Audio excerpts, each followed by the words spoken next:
Hello friends, let's start to read out the next part of the story of Swet Basanta. So let's start.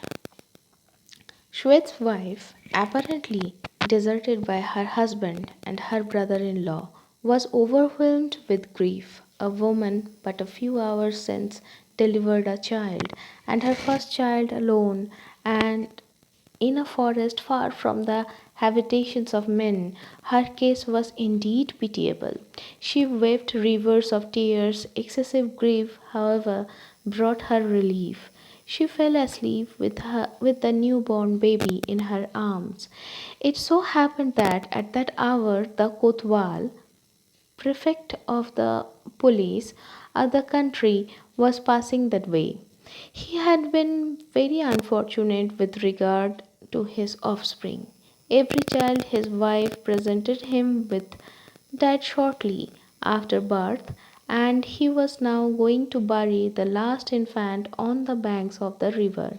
As he was going, he saw in the forest a woman sleeping with a baby in her arms. It was a lively and beautiful boy. The Kotwal coveted the lovely infant. He quietly took it up, put it in its place his own dead child, and returning home told his wife that the child had not really died and had revived. Shwet's wife, unconscious of the deceit practiced upon her by the Kotwal, on waking found her child dead. The distress of her mind may be imagined. The whole world became dark to her. She was distracted with grief, and in her distraction she formed the resolution of committing suicide. The river was not far from the spot, and she determined to drown herself in it. She took in her hand the bundle of jewels and proceeded to the river side. An old Brahman was at no great distance performing his morning ablutions. He noticed the woman going into the water and naturally thought that she was going to bathe. But when he saw her going far into deep waters, some suspicion arose in his mind. Discontinuing his devotions, he bawled out and ordered the woman to come to him. Shwet's wife, seeing that it was an old man that was calling her, retraced her steps and came to him. On being asked what she was about to do, she said that she was going to make an end of herself, and that as she had some jewels with her, she would be obliged if he would accept them as a present. At the request of the old Brahman, she related to him her whole story. The upshot was that she was prevented from drowning herself, and that she was received into the Brahman's family, where she was treated by the Brahman's wife as her own daughter. Years passed. Years passed on. The reputed son of the Kotwal grew up a vigorous, robust lad. As the house of the old Brahman was not far from the Kotwal's son used accidentally to meet the handsome strange woman who passed for the Brahman's daughter. The lad liked the woman and wanted to marry her. He spoke to his father about the woman, and the father spoke to the Brahman. The Brahman's rage knew no bounds. What? The infidel Kotwal's son aspiring to the hand of a Brahman's daughter, a dwarf, a dwarf may as well aspire to catch hold of the moon. But the Kotwal's son determined to have her by force. With this wicked object, he one day scaled the wall that encompassed the Brahman's house and got upon the thatched roof of the Brahman's cowhouse.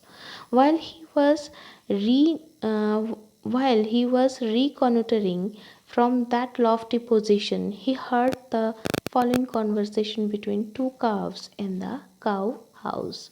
First calf: Men accuse us of brutish ignorance and immorality, but in my opinion, men are 50 times worse.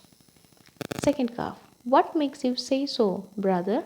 Have you witnessed today any instance of human depravity? Sorry, depravity? First calf. Who can be a greater monster of crime than the same lad who is at this moment standing on the thatched roof of this hut over our head? Why, I thought it was only the son of our Kotwal, and I never heard that he was exceptionally vicious. You never heard? But now you hear from me. This wicked lad is now wishing to get married to his own mother.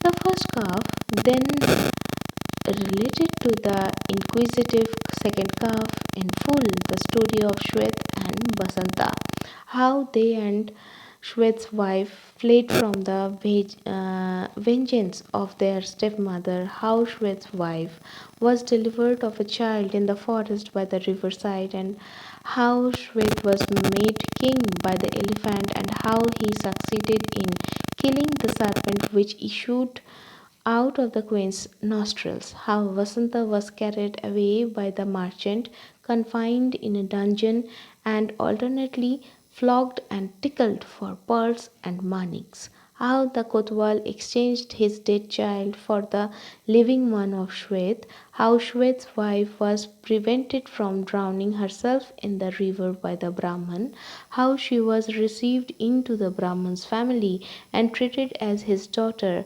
how the Kotwal's son grew up a hardy, lusty youth and fell in love with her, and how at that very moment he was intent on accomplishing his brutal object.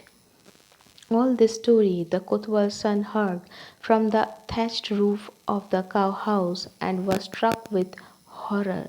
He forthwith got down from the thatch and went home and told his father that he must have an interview with the king. Notwithstanding his reputed father's protestation to the contrary, he had an interview with the king, to whom he repeated the whole story as he had overheard it from the thatch of the cow house. The king now remembered his poor wife's case. She was brought from the house of the Brahman, whom he richly rewarded and put her in her proper position as the queen of the kingdom. The reputed son of the Kotwal was acknowledged as his own son and proclaimed the heir apparent to the throne. Basanta was brought out of the dungeon, and the wicked merchant who had maltreated him was buried alive in the earth, surrounded with thrones. After this, with his wife and the son and Basanta lived together happily for many years.